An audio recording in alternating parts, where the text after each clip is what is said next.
Hello, everybody. I'm going to give you guys a few minutes to come in while I'm getting all of this set up. I am excited, guys, to be going over how to uncover hidden gems in your market tonight. All right. Give people a little bit of time to get notifications before we jump into the good stuff. I see people coming on. Trying to bring all this stuff down here. It's like the camera's cutting my bun off, y'all. Worked hard on that.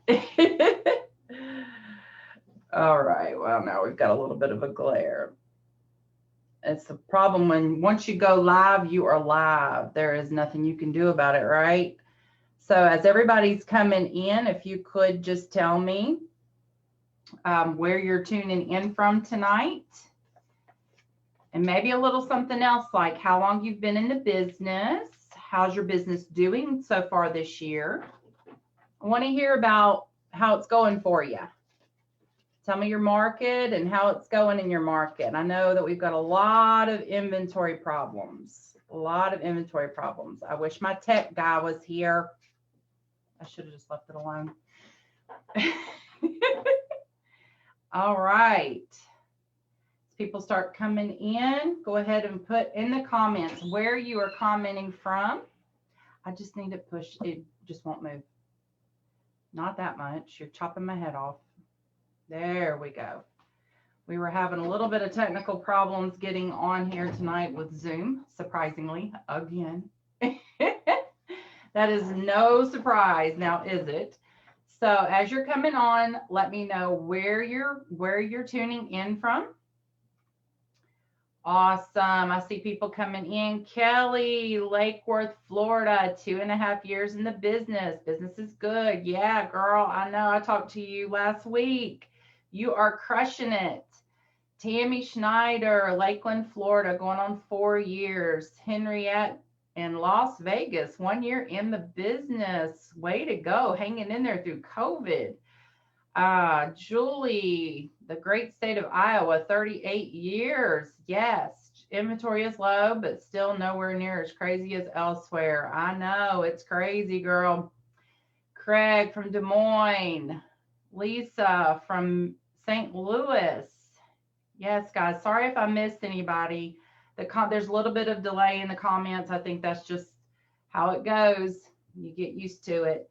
So it looks like we've got quite a few people in already. We're going to go ahead and jump into this now that I've got my technical issues solved. got my wonderful tech guy, Dwayne. I'm sure some of you who are our students know how awesome he is with that stuff. So I'm going to go ahead and share my screen. Let me know if you cannot see this PowerPoint because we had problems with it last weekend. So I'm going to go ahead and share the screen now and find my PowerPoint. All right, Dwayne, you're in my office. Tell me, are we good? Yes. Perfect.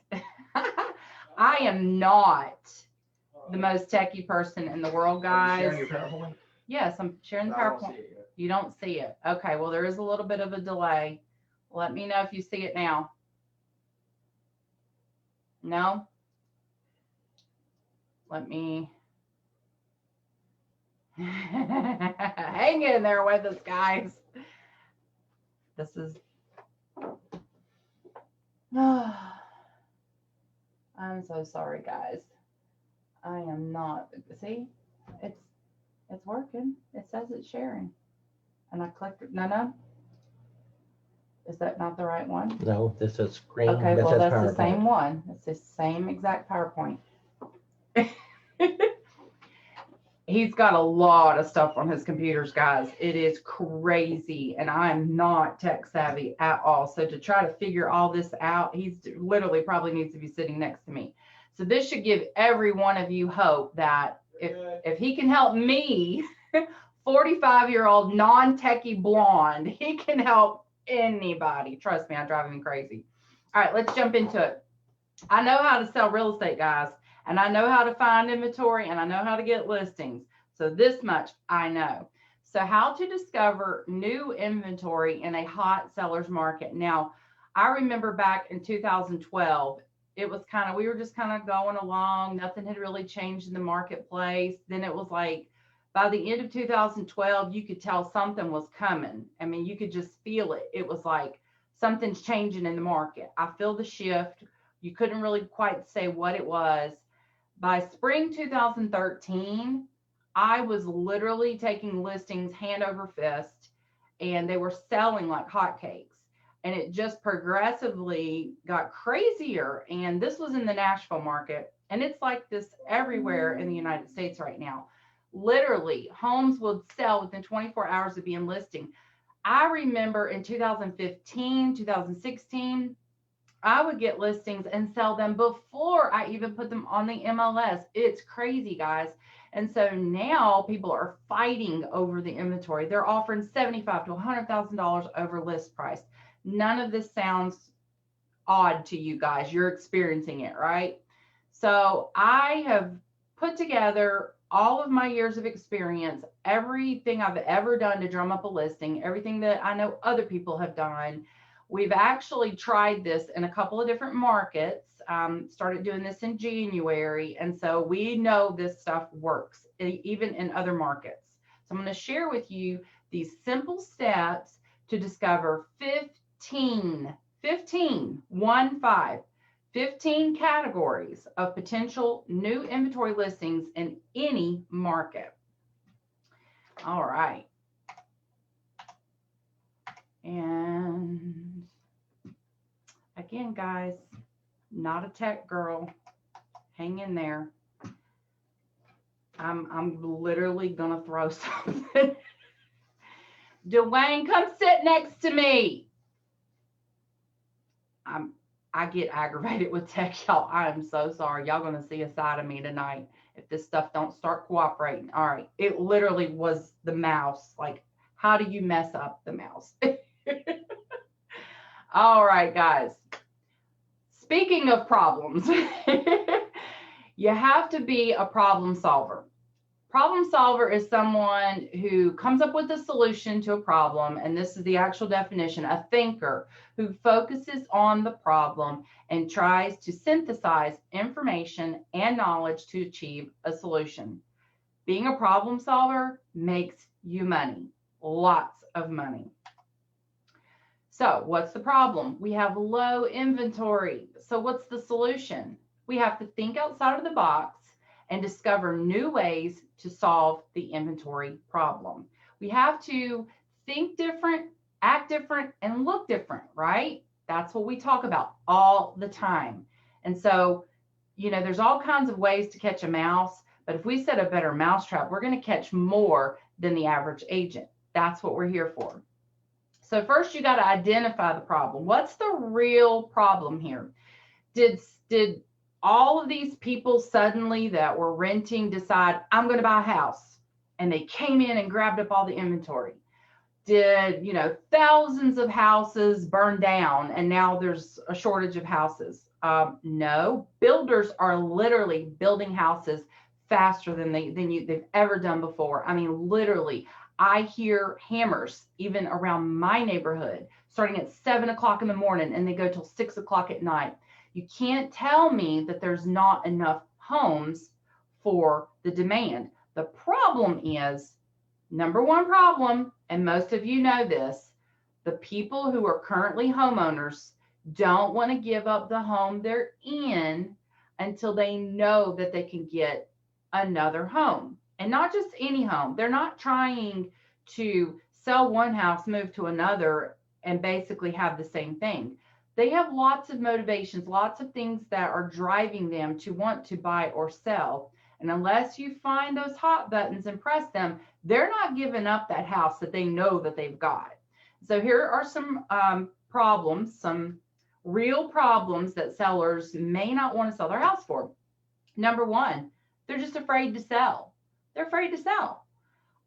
And a lot of times they just, they don't want to have to go through the trouble of doing all the repairs to get the house ready. I mean, maybe it's a money issue, maybe it's a time issue.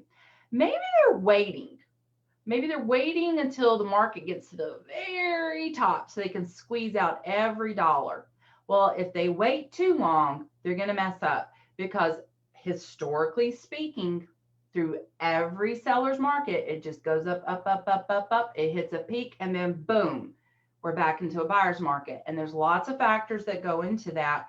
And if you know what to look for, if you know the signs to look for, you will see we are dangerously close. My guess is sometime in the next 12 to 36 months, possibly even sooner.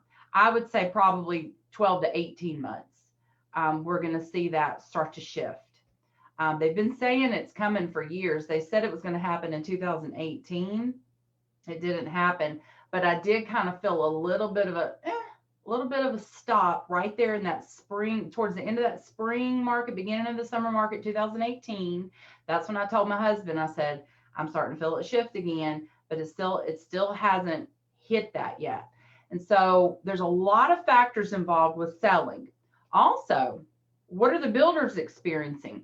Just because builders are out here buying up lots and building doesn't mean anything, because right before that crash in 2007, they were doing the exact same thing. Builders are going to build as long as the demand is there. They're going to put as much inventory on the ground as they possibly can. They're going to try to get ahead of the demand, although right now they're behind, but they're going to try to get ahead of the demand. And now with the cost of lumber going up, that's created a whole nother set of problems.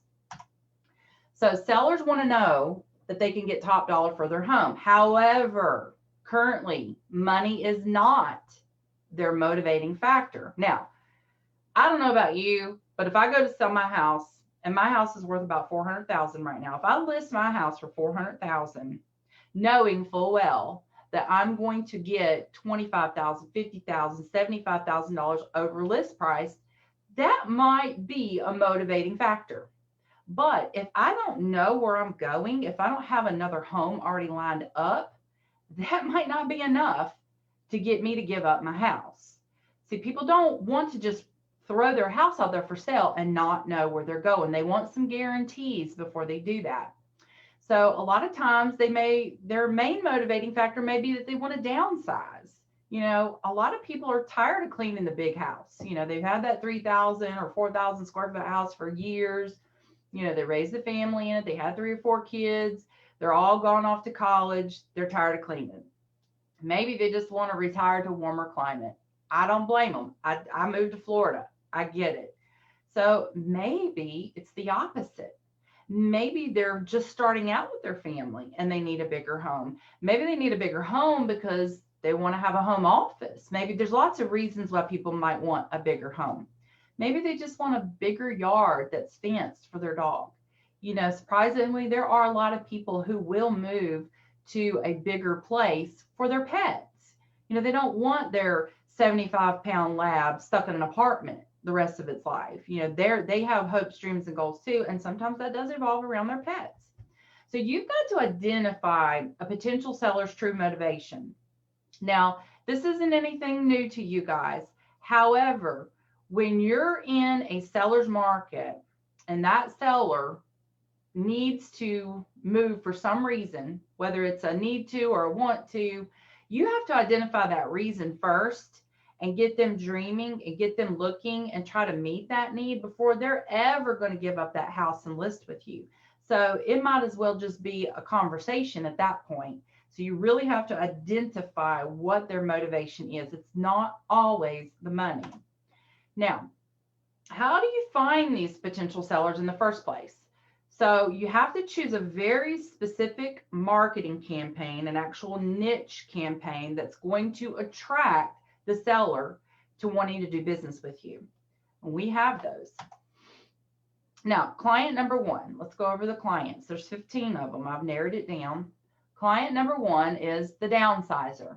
Their problem is they're currently living in a 2-story home or 2,500 square feet or larger, and they just want to downsize. Their kids may have already left the house. They're tired of cleaning. The stairs might be hurting their knees. We kind of talked about this already. They know they want to downsize, but their motivating factor isn't that exciting. They don't want to pack up all the stuff and have the garage sales and do the repairs and clean and do all this unless the right property comes along. And that's your job as the agent to, first of all, get in front of them, find out what they're looking for, and number two, find that property. Now you might be thinking, well, how am I going to find that property? If somebody's downsizing, chances are they're downsizing to something smaller, which is actually going to fall into first-time homebuyer land, and that's even more difficult. Stay tuned, because some of these later clients that I'm going to talk about are actually going to uncover those homes. Client number two is the client that's relocating. I'm going to be honest with you, this is my favorite client. And here's why. Whether you're in a seller's market or not, let me be very clear with you. When somebody has a home and they're in it, they've been living in that home for years. They've painted the walls, they've bought furniture and placed it, and they've, slept in that house for years. That every memory they've had there for the last 5 to 10 years is like part of this house and who they are. They're not going to be highly motivated to move unless you find them another property.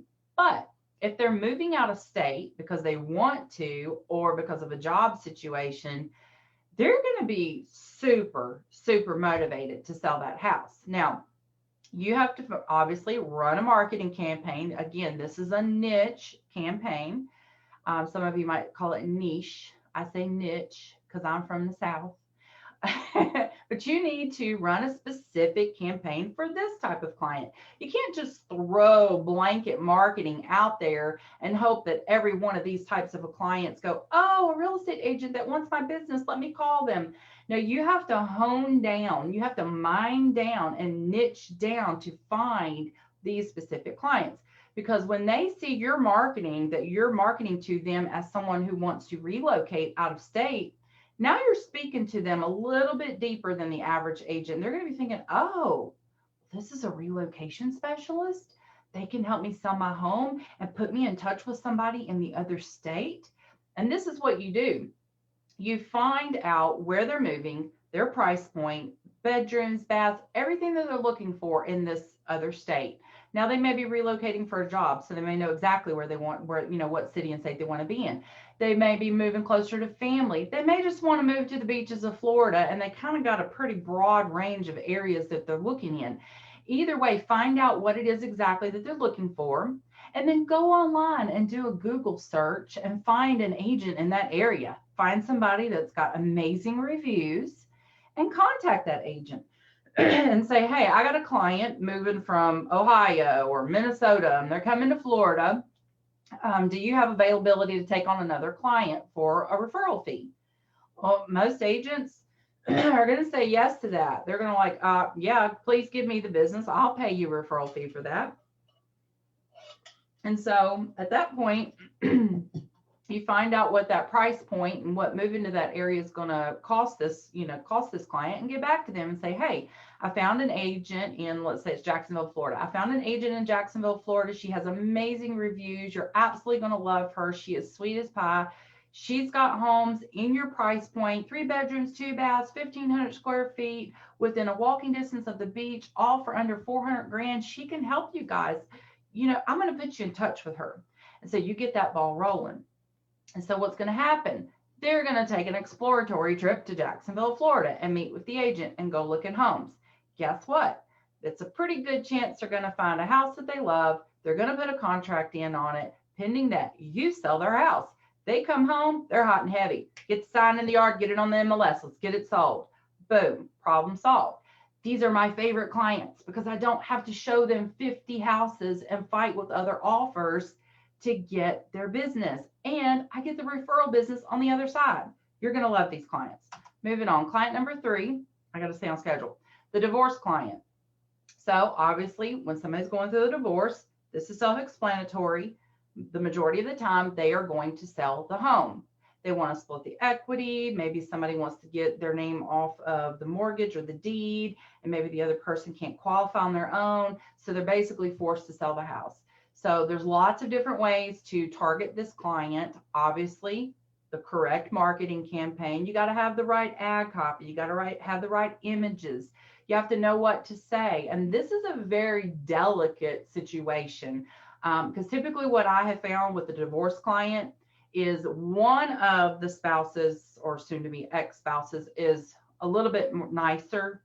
The other one is just mad. They're frustrated, they're angry, they're bitter, and they fight you the whole time. But if you handle it correctly, you will get multiple transactions out of this because they have to sell. Either way, they have to sell. And so once it's sold, typically speaking, the one that you that worked with you a little bit more is the one that's going to use you as their client for their next house. And you may end up just putting them in a rental. And guys, I know a lot of you are not rental agents, but if you have clients that are selling their home and they're not buying another one and they're going to be renting, you can get a rental commission by referring them to a rental agent. You have to ask for it and there's paperwork, but you can get a rental commission as well.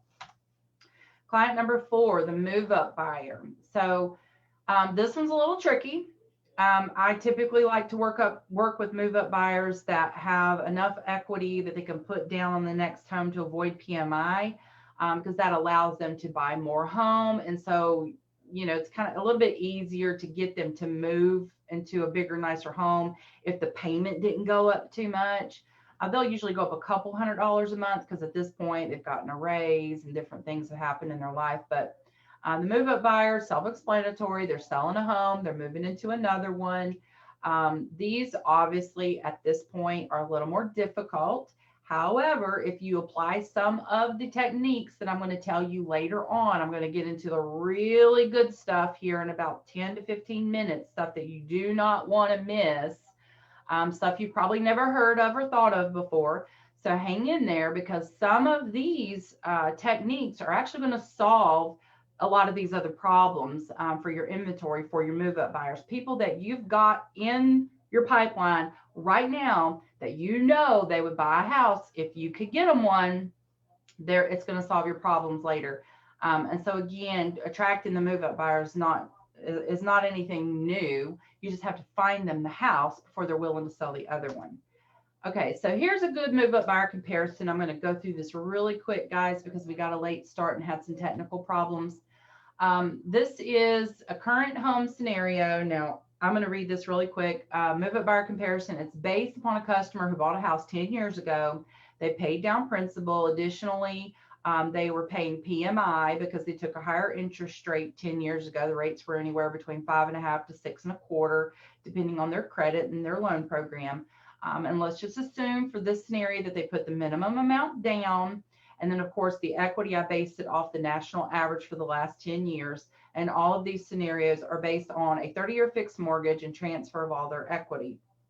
So let's say that they bought a house for $200,000 10 years ago, and they're currently paying $1,400 a month, and 150 of that is PMI. So their current payoff is going to be roughly about $170,000 if all they did was pay their minimum payment. And now with the appreciation that we're experiencing in the nation, they can expect in most markets to see a current value of about $325,000. Now, I'm not going to get into how big this house is or any of that kind of stuff. This is just an average, a nation's average.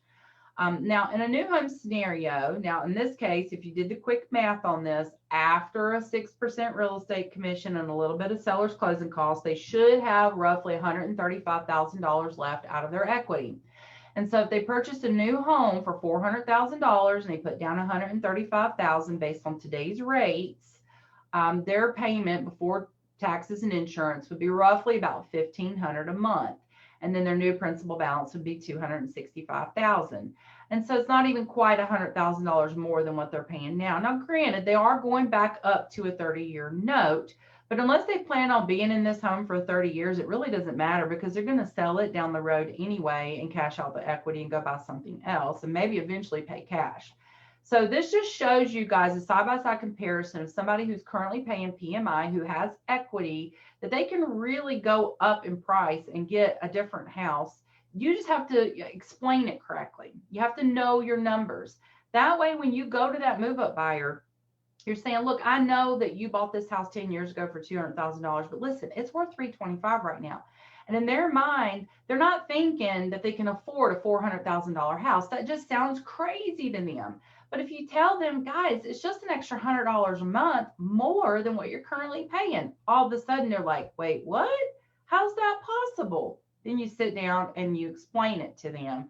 Some of you may not be as good at math as me. You may need a loan officer to break it down for you, but you all should have a good loan officer that will do this for you. So that had to do with the move up buyer. Now, this is client number 5, the estate trustee. So the problem is someone has passed away and now the estate trustee needs to sell the house. Now, a lot of times this is the child, the adult child, and you know, there may be some sentimental things going on here. They may not really want to sell the house. There may be issues with the house. A lot of times these estates, you know, older people are not as capable, you know, physically of keeping up with the maintenance. Sometimes it's a financial problem. You know, maybe they needed a roof 5 years ago, but they couldn't afford it. And so now we got some water damage and maybe some, you know, gutters or things falling off the house. And so there's going to be some repairs and things obviously that need to be done. Oftentimes these estate trustees, the adult children, don't even live in the same area. You know, at least half the time is my experience. They don't even live in the same area. And so they're going to rely heavily on their real estate agent to orchestrate, you know, repairs and closings and things for them, you know, because you're going to have to overnight docs to a title company. So they're going to need a title company where they live, because they're not going to want to fly in. Now, in the event that there's furniture in the home, that needs to be dealt with. So they may not be in a position to come and get it all removed. So you may need to find a company that can take care of that. Maybe Goodwill come in and take out, you know, the things that can go to Goodwill or whatever you need to do to get the job done. So there's a niche marketing campaign that will attract these type of people as well, because you can't just throw out blanket marketing and expect somebody that just, you know, lost their parent that needs to sell their home to respond to that. But if you say specific verbiage like, do you have an estate that you need to sell? Did you recently lose someone you love? Having a hard time deciding how to go about selling the home? There's all kinds of verbiage and things that, you know, we've tested it. We've tried it. We have the exact ad copy. We have the exact images. We know what works. We've tested it. We've tested it in multiple markets. And our students have access to all of these ads and campaigns. So at this point, if you like what you're hearing so far and you would like to get more information on a client acquisition system that gives you all of these ads, all of the images to attract these type of comments, go ahead and type in the comment section, show me. And I'm going to get a drink of water. Go ahead and just type show me. If you're a student, you've already got this stuff. We had a student a couple weeks ago type in the comments and we're like, hey, you've already got all of this. Let me show you where it's at. Go ahead and type show me if you'd like more information on how to get these the ad copy and the images. Oh, sorry. All right, client number 6, the builder. Now, I know a lot of you don't like builders. I get it, but builders are part of the solution.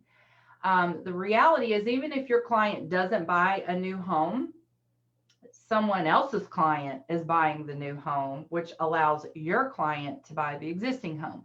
So builders are part of our real estate economy, so to speak. We need them. And if you can find a builder that you can work with, you can actually make a lot of money. You just have to know what makes the builders tick. Now, I'm not talking about going and being a model home agent. That's not what I'm talking about at all. I'm talking about finding the solution for what the builder's pain point is. Now, obviously, one of their pain points right now is lumber. You can't help the cost of lumber. But I do have a couple of things that I can share with you. Builders are looking for land. They need land. Now, you may, I'm not talking about these big time builders who are building, 100 plus homes. I'm talking about you're closer to that mom and pop range. You've got a, local builder who's building 10 to 15 homes a year. He likes to buy, 5-acre parcels and divide them up into 5 lots or 10 lots, or, he'll buy a random parcel here, random parcel there. That's the kind of builders I'm talking about. These larger builders, they've got a whole team in place that does all of this. So that's not what I'm talking about. And I'll go into a little more detail here. So client number 7 is the landowner. Now, I mentioned the builder because he's tied to this particular client, and this is a good way to get in with the builder. So this is kind of like a little bit like double dipping, so to speak. So find a large undeveloped piece of land somewhere, find out who the owner is, and you could just send them a postcard and ask them, would they be willing to sell some or all of the land?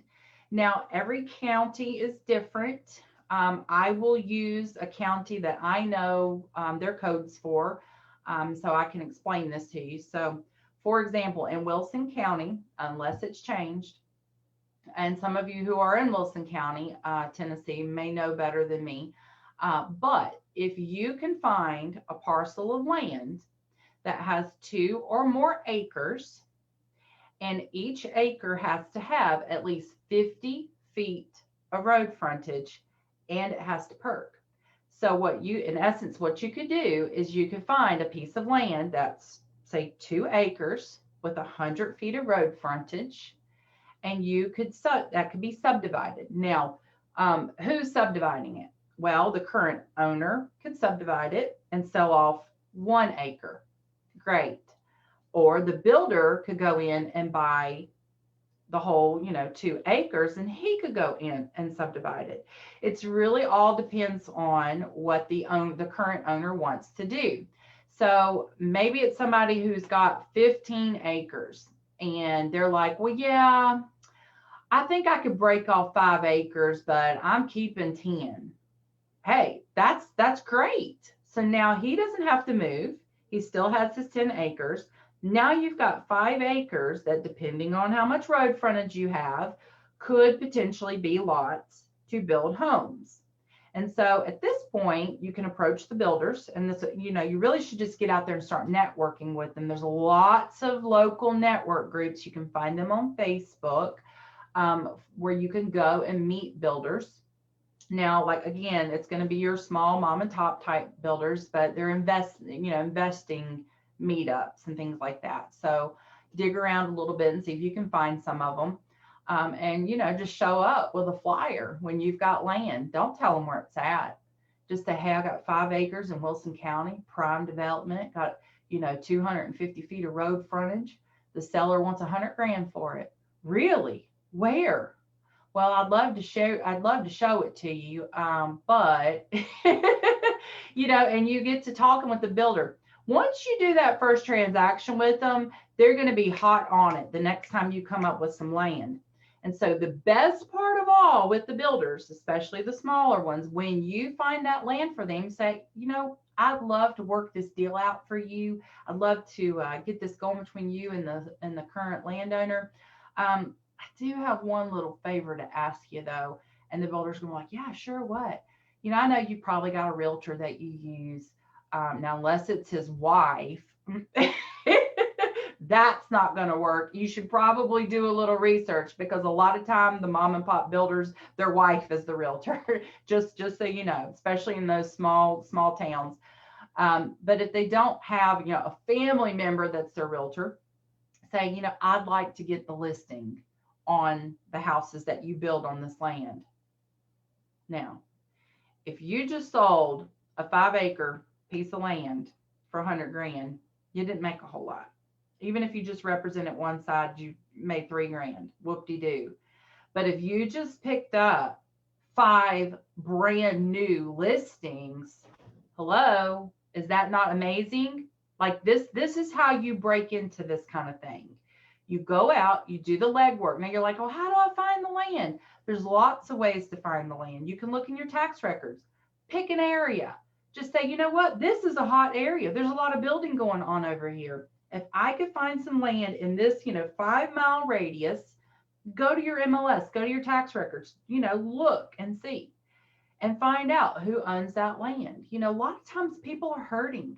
You got somebody with 30 acres, and let's say his wife just had a major surgery and they've got doctor bills and they don't know what they're going to do. But you send a postcard that says, would you be interested in selling some or all of your land? We're paying top dollar for land right now. They might call you and they might say, I need about 30 grand right now, or I need 50 grand right now to pay some doctor bills. How many acres would I have to sell to get 50 grand? And then depending on how much it's going for per acre, they may need to break off 10 acres. You may have just solved their problem, and you solved the builder's problem, and you helped with the inventory problem, and you put money in your pocket. Now, when he builds those houses, guess what you're going to do when they're done? Open house. Absolutely. You're going to do an open house and you're going to leverage that. This right here, this one client alone, this one little tip can make you 6 figures this year if you get on it. But you don't have to go out there and do all the legwork yourself. Again, we have the ad copy, we have the images. You can target these people online just as easily as you can with a postcard or in person. So there's lots of ways to skin a cat here. I'm just sharing a few. Client number 8, the landlord. Maybe you thought about this, maybe you haven't. There are hundreds, if not thousands, of landlords in your market, and they're holding property. To be honest with you, I think this might be one of the biggest contributors to our inventory problem. I noticed back in 2012 that there was a little company out of California. I won't name any names, so I don't want to be involved in no slander lawsuit, but they started buying up a lot of property, like to the tune of 100 a month, 100 properties a month in our market. I kid you not. And I started to feel the squeeze a little bit in 2013 with the inventory problem. And I told Dwayne, I said, I don't like what they're doing here. I don't like this. These investors are pooling together and they're out here buying all this property. And so what happens is once all of the homes are bought up, well, what does it do? It forces people to rent. And so it kind of put a little bit of a bad thought in my mind. And I'm starting to think maybe that is what we're feeling right now. But there are landlords out there who didn't go into a pool of investors. They're just, mom and pops again. And, they've held onto the properties for 10, 15, 20 years. They've probably made all their money back in rent. They don't own anything on the property. They're starting to get on up in age, them and the homes. Maybe they've just recently had to do some repairs on the property. Maybe they just had to dish out money on an HVAC or a new roof, and they're just starting to think, you know what? I just don't know if I want to mess with these rentals anymore. And oftentimes the properties have at least doubled, if not more, in value. And so if you do a specific marketing campaign to attract landlords, saying, something, attention landlords, do you have multiple investment properties? Tired of chasing down rent? Tired of this, tired of that? Want to cash out your equity now? This is the best time to sell. It's not going to be any better, yada, yada. I'm not going to give you our exact ad copy. I'm just throwing out some, tidbits here. But you might get some calls on that. And the good news is normally they own 2 or more properties. I know a realtor in my market that just snatched 10 because he's in his late 70s. They've been paid for 5 times over. The man's had these properties for like 20 to 30 years and he's done. He's ready to cash out. And guess what? Every last one of them are worth close to $300,000. 10 properties, guys. Dude's going to get like $3 million. So there are landlords out there that are like, you know what? Give me my million. Give me my 2 million. Give me my 3 million. Send me home. Make me go away. Take my properties. And you've got to know exactly how to market to get these landlords to give up the properties. And guess what? The beauty behind this is the majority of these homes fall into the first-time home buyer category, which is going to solve what? Your buyer problem. If you got 10 listings laid in your lap right now by contacting an existing investor, someone who's a landlord who's just done and wants to retire, you had 10 landed in your lap, could you not find a buyer for them? I mean, seriously.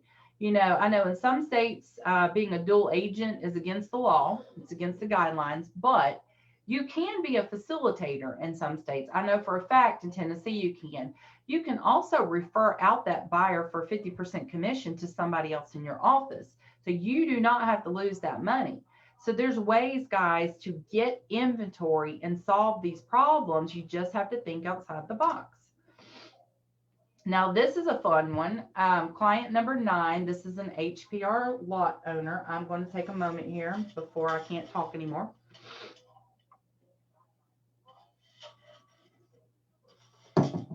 So an HPR is a horizontal property regime. Now, what that is it's a zoning policy that essentially allows for 2 houses to be built on a piece of land that was previously zoned for just 1 house. You'll find this a lot in major metropolitan areas. I mean, you'll find it in outerlying areas as well. You just have to know what your county's codes are.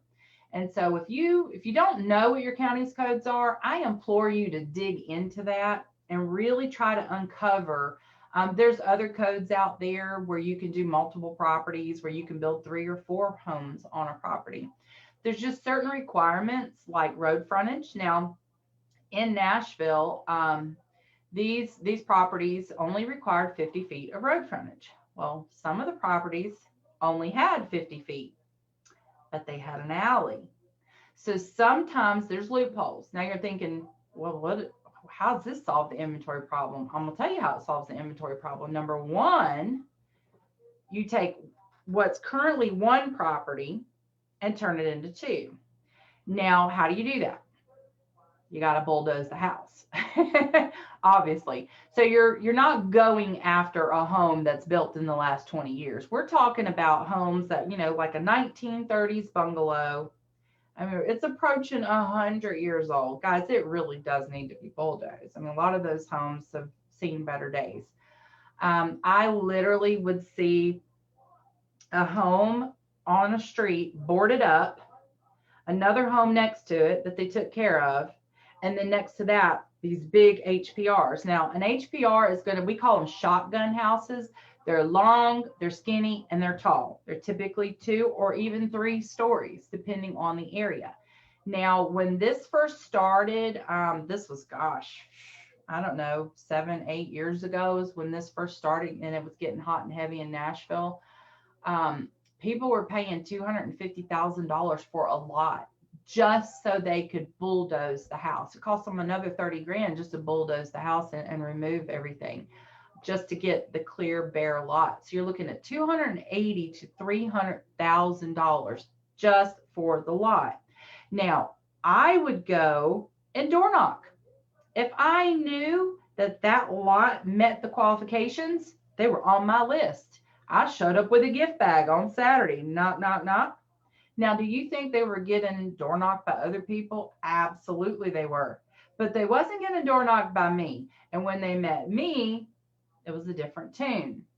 And so I literally went around and I found multiple properties. Now, I was part of a group of investors, and these builders who were building these HPRs wanted lots. Why? Because they wanted to build the houses. They were going for $500,000 to $700,000 a piece, depending on the street, literally, depending on what street it was on.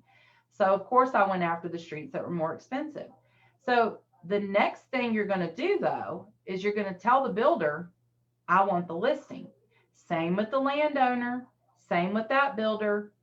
You get him the land, and now he returns the favor by giving you the listing. Now, those same HPRs are going for close to $1 million right now, $800,000 to $1 million. So if you were able to snag 2 of those at $1 million a pop, that's $60,000 in commissions, and you're just representing the seller. And so that doesn't even count the commission you make on the land. That's another 10 grand. So you literally can pick up $70,000 minimum, if not more, depending on your market, just with this little tip. It doesn't take very many doors to knock to find somebody willing to move if the price is right. But again, it goes back to what I said about move up buyers. They are not letting go of that rundown 1930s bungalow that you know and they know needs to come down until you find them a home. And so you have to ask the right questions. How much equity do you have? Are you wanting a bigger home? You're wanting a smaller home? Or would you be satisfied with the home the same size as this one?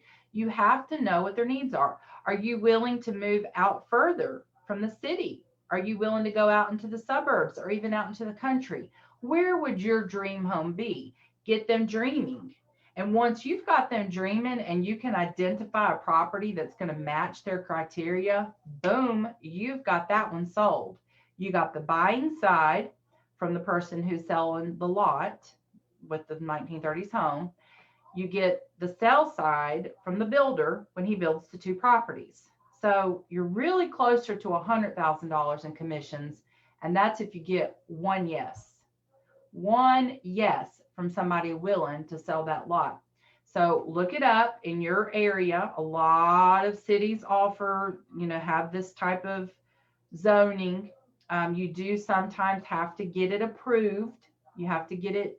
And so don't freak out if it says that it's allowed, but then when you go to get things done, it says no, you have to get it approved. But in an inventory crisis, unless it's in a historical neighborhood, they're not going to let you do it in a historical neighborhood. You might know somebody who knows somebody that can get it done, but if it's in a historical neighborhood, you're wasting your time and energy. It's very rare that that's going to happen. And so moving on, we spent enough time on that one. Client number 10, cash out mortgage. Cash out, no mortgage. Now, you're like, they must have a paid for house. No, it doesn't always have to be the case. I represented a client maybe 5 years ago. I had right after I bought my Charger, because I had to go backwards down a gravel road in the woods in my brand new Dodge Charger in reverse for 2 miles because there was nowhere to turn around. So that would have been 2015. Okay. This is how I remember things. The damage I do to my vehicles. Okay. So it was a little couple. They were so sweet. And I went to their house and I was like, I don't know if I want this listing. And so they owed about, I don't know the numbers right off the top of my head. Let's say 100. I think they owed right around 100,000 and the house was worth 200,000. Now they were pre-foreclosure and they were desperate. And he had horrible credit. I didn't see it, but my loan officer said, yeah, no, he's not buying anytime soon.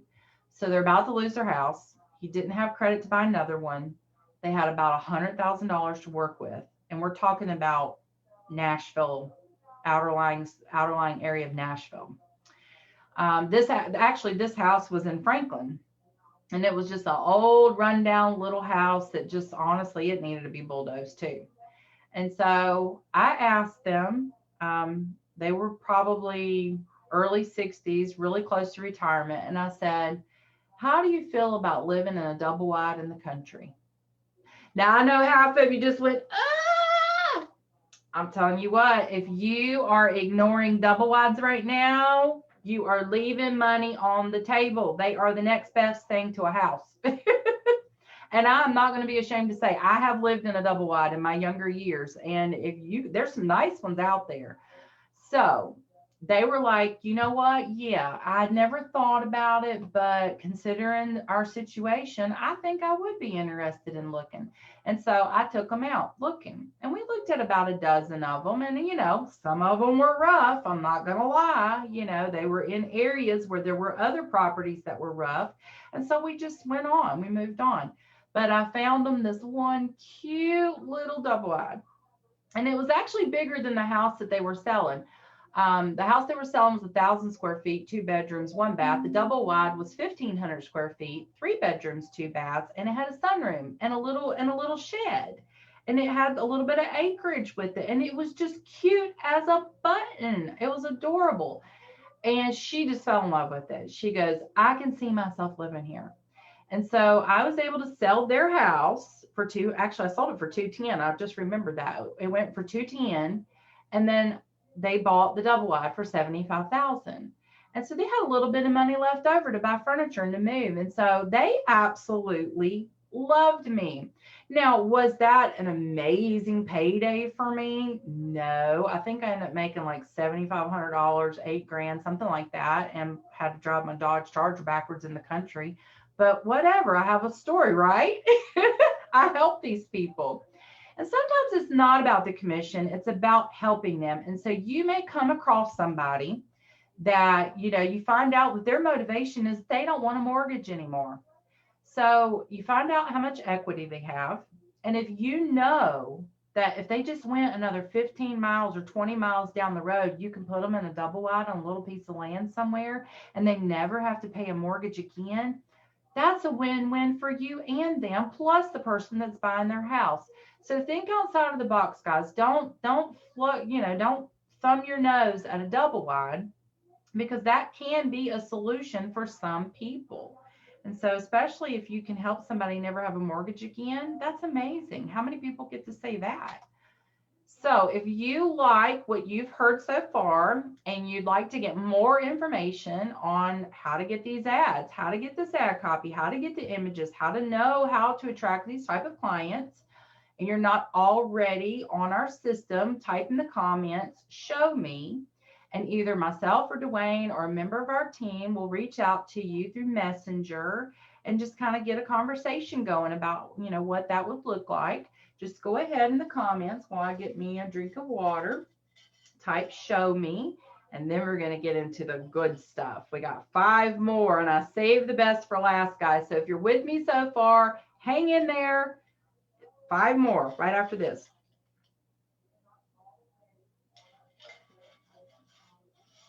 Oh, that's so good right now. So number 11, the commercial seller. So in a market where housing inventory is low, you could just say, forget it. I'm not working with buyers and sellers. I'm going to another part of the industry. And this would be a great time to do that, guys, because the pandemic has affected a lot of businesses. And not only businesses, but landlords of the businesses. So even if the person doesn't own their retail location, somebody does.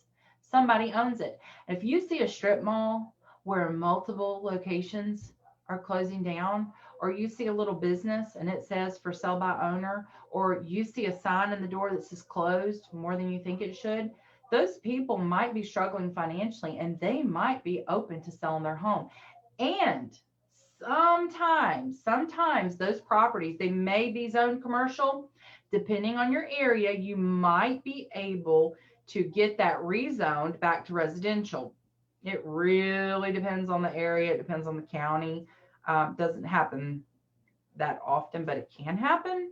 And so you might be able to solve 2 problems, because I'm talking about like a home on a main street that used to be a home that got converted to a business. Sometimes those can be converted back. I'm not talking about a shopping mall being converted into somebody's home. Although I have seen hotels being converted into apartments, and I've even seen apartments being converted to condos. And so sometimes you've just got to think outside of the box. So if you see something like that in your market and you think, that's a hotel, but what if somebody bought it and they did some renovations and turned them into condos? See, the plumbing's there, the electrical's there, the main walls and the roofing's there. Sometimes if you're creative, I've seen people do that with warehouses. I mean, you just have to think outside of the box, and you have to find the right buyer and then pitch it to the seller, and boom, you've got a transaction moving forward. There's so many ways to break into the commercial niche. Don't be afraid of it, because everybody who's ever done a commercial deal had to start somewhere. They had their first deal. No, a lot of people don't get somebody to take them under their wing and teach them this stuff. They just go out and they do it. Our mentor that taught us a lot of what we know early on, She picks up gas stations just by having conversations with people. Have you ever thought about selling your gas station? And she lists the gas stations. I mean, of all things, it's like, wow, how do you keep getting all these gas stations? She's like, I just have conversations when I go in to get gas. I'm like, crazy. See, sometimes it's just about that, guys, just having a conversation with people. Number 12, the invisible FISBO. These are the FISBOs that are not advertising online. Wait, what? They're not using the internet to advertise their property? Why not? Why would they do that? So sometimes a seller, and I've noticed this with older couples, they like to stick their toe in the water by just putting out a sign. They're not really 100% serious when they put it out, but they figure if somebody drives by, sees the sign, calls them, they'll have a conversation. A lot of times they don't want to be blown up with phone calls. They're just kind of thinking about selling. Like maybe they're wanting to relocate to Florida and they're thinking about selling, but they're not hot and heavy to do it. So they just put the sign out. And a lot of times you'll see that you'll drive by and you'll see this old faded sign and it looks like, somebody's took chunks out of it because it's been weathered from, all the years of it being out there. And you're like, what the heck? Those are perfect. Those are the perfect candidates right now because 9 times out of 10, they probably have no clue that their house is worth what it is. I mean, these are obviously people who are not very tech savvy, or they would have already listed their home on the internet and sold it. And so we actually found a lot. We were looking for a lot on the bay here in Florida where we live, and we were just driving around looking for the invisible FISBO, and we found one, and we called, and guess what? They're still willing to sell, and they're actually selling it 25,000 below market. Do you know why? Because they don't know what it's worth, because they're not tech savvy. So a lot of times if you go in and you ask them, well, what do you think your home is worth, Mr. Jones? Well, I think it's worth about 300,000. Well, would you be surprised to find out that it's worth probably 350 to 400? Oh, I don't know if I believe that. Well, I'd love to print out some information and show you. Well, if you can get me 350, you could put a sign in the yard tomorrow. Boom. That's how you get them. And it's so easy. Those are the easiest ones. I love the invisible FISBO. Again, there are ways to attract them. But with this one, I typically like to send a postcard because it's a little bit more difficult to get to them through the tech. Now, client number 13, no money and needs repairs. I mentioned this earlier with the other client that I had when I was talking about the double wide. They had no money and their house was in major need of repair.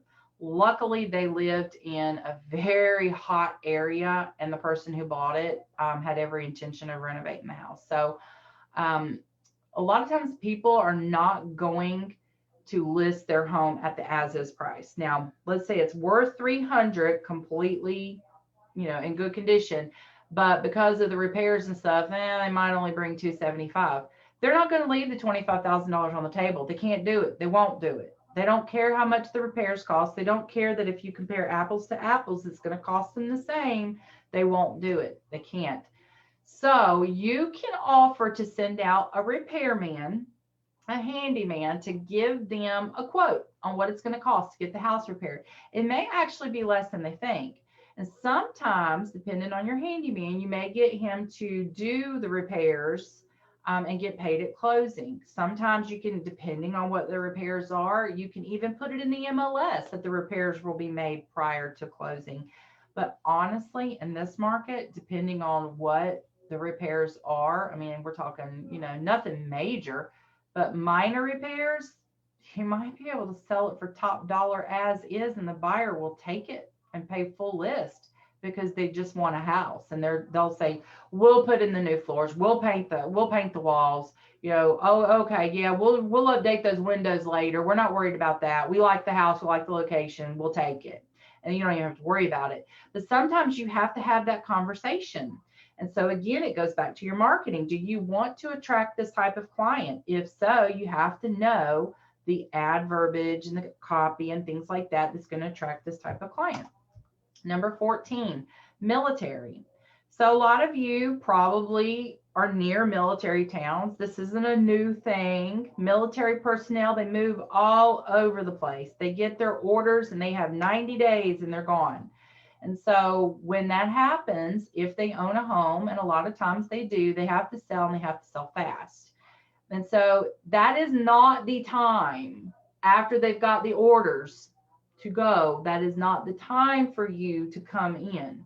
You have to market to these people way in advance, knowing that they're going to get orders to move one day. And so there's specific marketing. This is a little bit longer play because they might be there a year or two. But also it helps to network in these communities and get to know some of the military, and not just because you're trying to get their listing one day, but because they're really awesome individuals. But if you have those relationships and you've done those touches and you've let them know, hey, I'm the military agent expert. I can help you when it comes time. Sir, when you get them orders, we're ready. We're here for you. We're going to get your house sold for top dollar as quick as possible. Sounded a little bit like I was in the military then, because my husband is ex-military. But we know the verbiage to attract these guys. We know what they're looking for. We know that they speak differently than the average client because they speak military. They want to hear their verbiage. You have to speak to them in their language. When you're talking about their orders and things like that, they know, okay, you get it. You understand what I'm going through right now. You know that I just got orders and I've got to get this house packed. I've got to report at 0600 at this location. I got to be in Fort Bragg by this date. And you understand what that looks like for them, and you can help them. That's the type of things that will attract this type of client, the right marketing and the right verbiage. This is one of my favorites too, because you can get multiple listings. Vacation rentals. So you might be thinking that all vacation rentals are hot, money making, income producing properties, right? Nope, it's not true. Not even in Florida, where they're literally a dime a dozen. It is not true. Even the top producing units may be wearing the owner thin, especially if they have multiple properties. You got to think about a couple of things here. So even if they're getting, let's take the average property. If they have a mortgage on it in a vacation area, they're going to be looking at minimum $1,500 a month mortgage, not counting utilities. They're going to be in that 2,500, right around that 2,500 to 3,000 range for the average vacation rental by the time they pay their taxes, their insurance, all the utilities, all their marketing, taxes on the income that they're making, all of this. So they're $2,500 into this. Now, if the rental is renting for, let's say $100 a night in the slow season and $200 a night in the busy season, they're not rented 100% of the time. In fact, during the slow seasons, they're lucky to get 25%. In the busy seasons, they're lucky to get 75%. There's only going to be about 90 days a year where they're at full capacity. I mean, unless it's Disneyland, but even then, they're a dime a dozen down there. And so they may just be tired of having the good times mixed in with the bad times. And then they had to put a roof on one. Then they had to put HVAC in another one. Then they had a flood in one of the units. They had to rip out the flooring and put in a new water heater. And so, sometimes they've just had a bad experience, too many of them, back to back to back. They had renters that came in. They had a party. They trashed the place. Yeah, they had insurance, but they had to go through all the trouble and the claims. And then the renters that were supposed to be coming behind them didn't get to rent the property.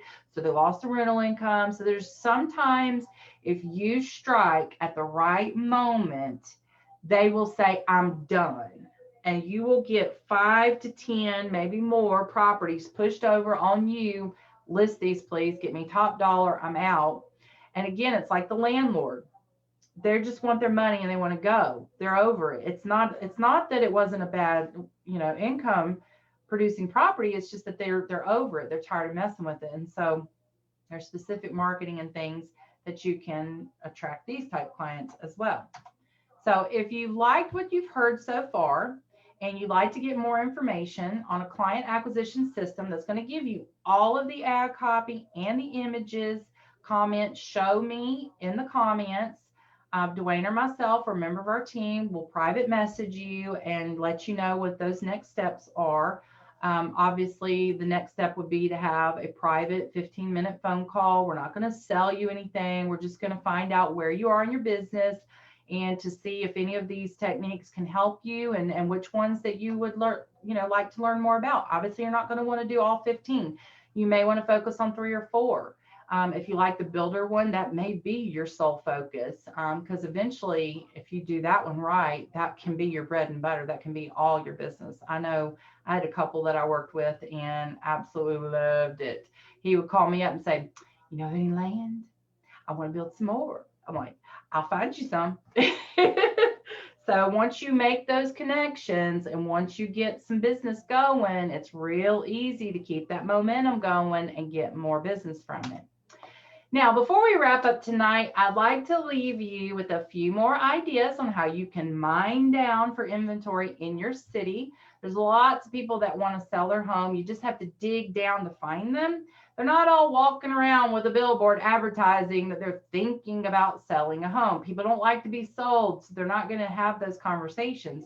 But here's a few clues that might indicate that someone is willing to sell their house if the price is right, if the time is right, if the motivation is met.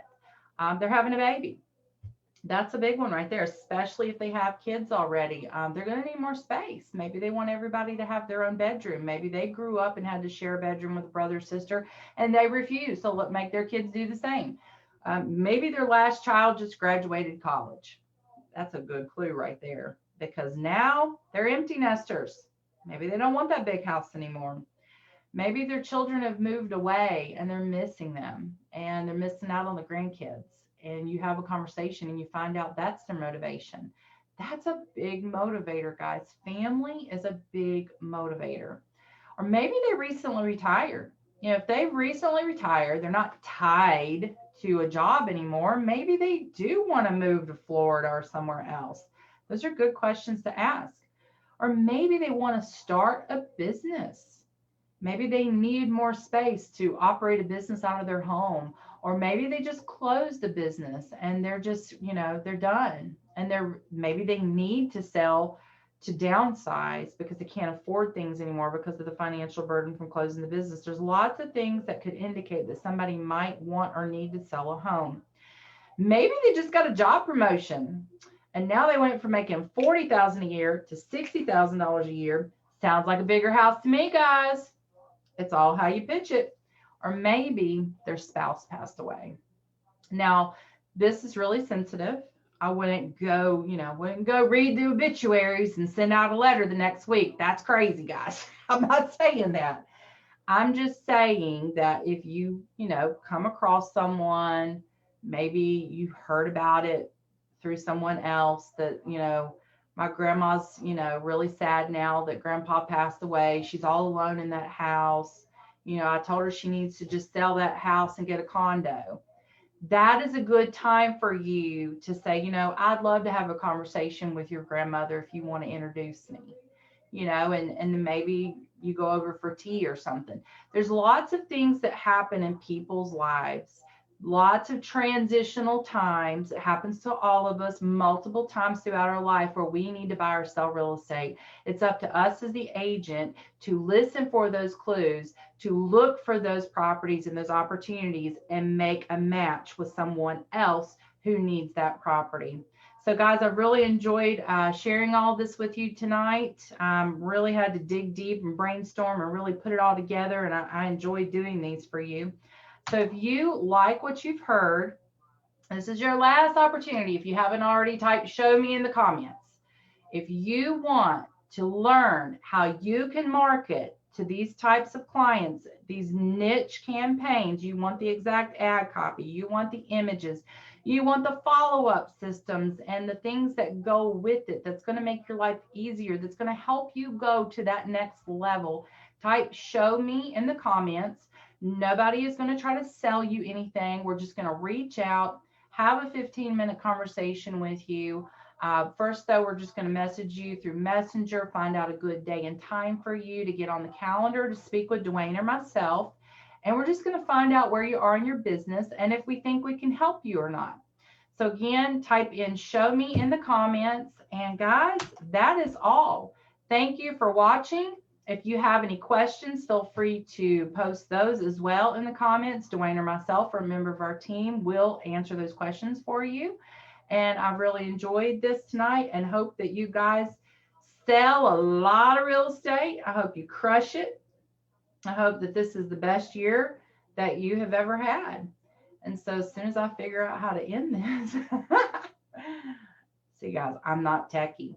Have I not told y'all that? Y'all know I'm not techie. Dwayne, come help me figure it out. There it is. I found it, guys. Have a blessed night.